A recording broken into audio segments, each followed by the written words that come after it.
This whole explainer is designed to give you a clear, simple mental map of how all these different pieces actually fit together, from the biggest ideas right down to the tools you're using every day. So let's get right to it. AI, machine learning, LLMs, what is the real difference? Are they all just the same thing? Is one part of another? That is the core question we're going to tackle today. We're going to cut through all that noise and give you some real clarity. All right, here's our game plan. First, we'll map out the entire AI universe. Then, we'll get into how machines actually learn and take a peek inside the AI brain. After that, we'll cover the huge generative AI boom, show you how to make it work for you, and finally, look at what's next: agents, limitations, and beyond. So, let's just jump right in. First up, let's get our bearings. We're going to map the entire AI universe, taking you all the way from this massive field of study right down to the tech that's powering the apps on your phone. So, the very first thing you need to know is that artificial intelligence, or AI, isn't a single thing. It's an entire field of computer science, just like physics or biology is a field of science. The main goal is to build technology that can do things that normally require human intelligence. We're talking learning, problem solving, and making decisions. Okay, this slide is maybe the most important one for getting the big picture. Think of it like those Russian nesting dolls. AI is the biggest doll, the entire field. You open it up, and inside you find machine learning, which is a subfield that's all about learning from data. Open that up, and you get deep learning, which is a really specialized type of machine learning. And then inside that, you have the tech behind tools like ChatGPT, generative models, and LLMs. See? Each layer fits right inside the one above it. So, now that we have that hierarchy in mind, let's talk about the engine that drives almost all of modern AI, machine learning. And this represents a really fundamental shift from how we used to think about programming to a new world of prediction.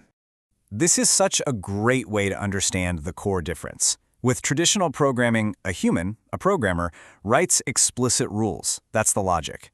You give the computer some input, it follows those rules exactly, and it gives you an output. With machine learning, you completely flip it around.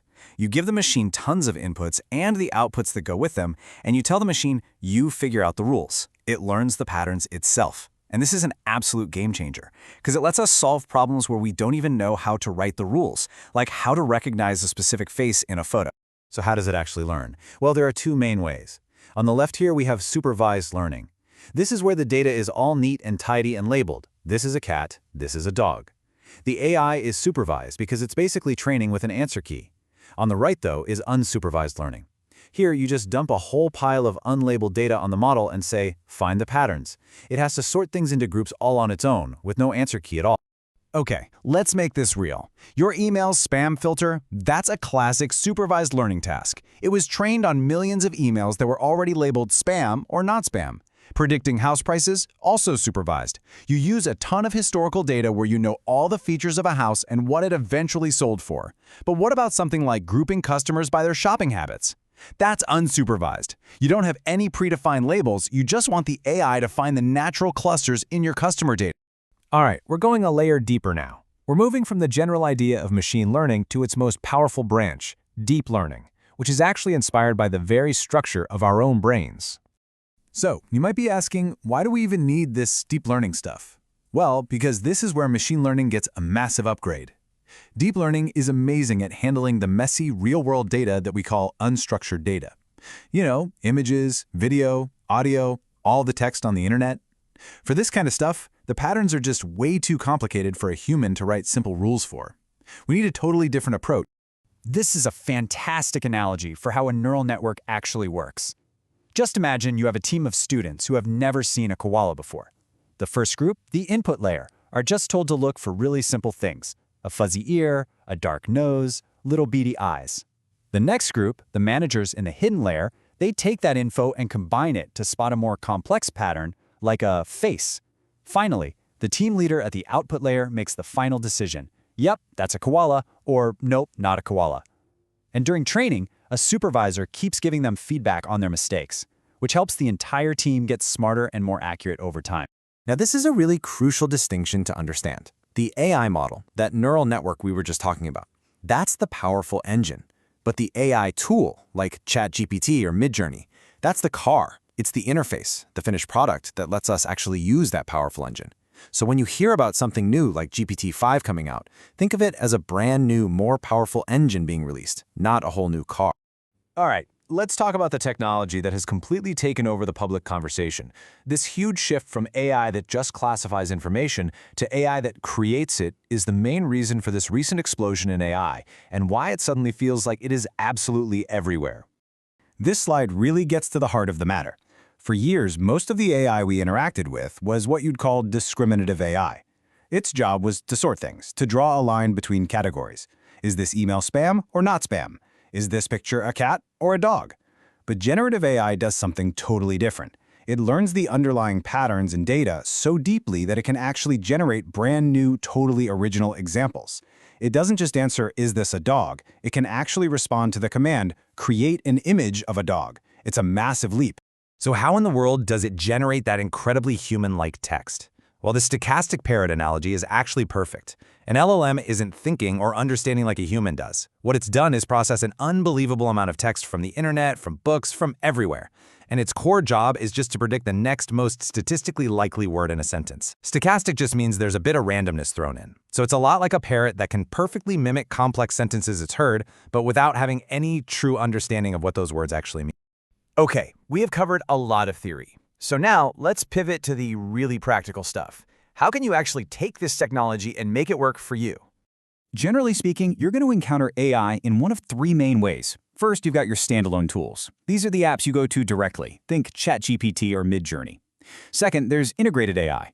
These are all the smart features that are starting to pop up in the software you already use, like that AI writing assistant in Google Docs. And third, you have custom solutions, which are these highly specialized systems built to solve one very specific problem, like an AI in a hospital that's designed to detect a certain disease. Now, to get the burst results from these tools, you have to learn how to prompt them effectively. And for any complex task, don't just ask for the whole thing at once. Use a technique called chain of thought prompting. Break your big task down into smaller little steps. So if you're writing a cover letter, first just ask for a really catchy opening paragraph. Then you review it, you edit it yourself, and then you feed your edited version back to the AI and ask for the next part.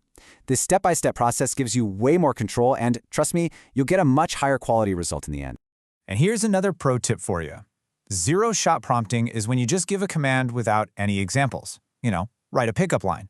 But fuse-shot prompting is where the real magic happens. This is where you provide 2 or more examples of what you're actually looking for.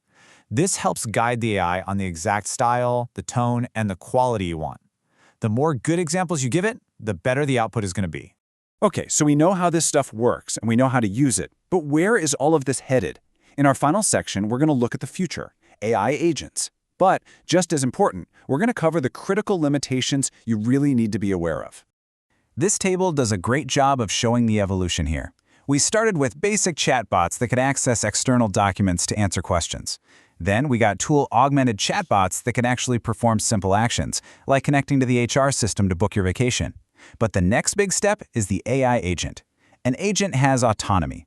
You can give it a high-level goal like onboard the new intern, and it can figure out a multi-step plan and then execute it all on its own, scheduling the meetings, ordering the laptop, requesting system access, all without you holding its hand. But we have to be really clear-eyed about this. The technology today has some major limitations. First up is bias. If the data used to train an AI is full of human biases, well, the AI's answers are going to reflect and sometimes even amplify those biases. Second, data cutoffs. Most models have a hard stop on their knowledge. They don't know anything about events that happened after their training data ended. And third, and this is so important, hallucinations. AI can, and it often does, just make stuff up that is completely false but sounds totally believable. You should always fact-check anything important that it gives you.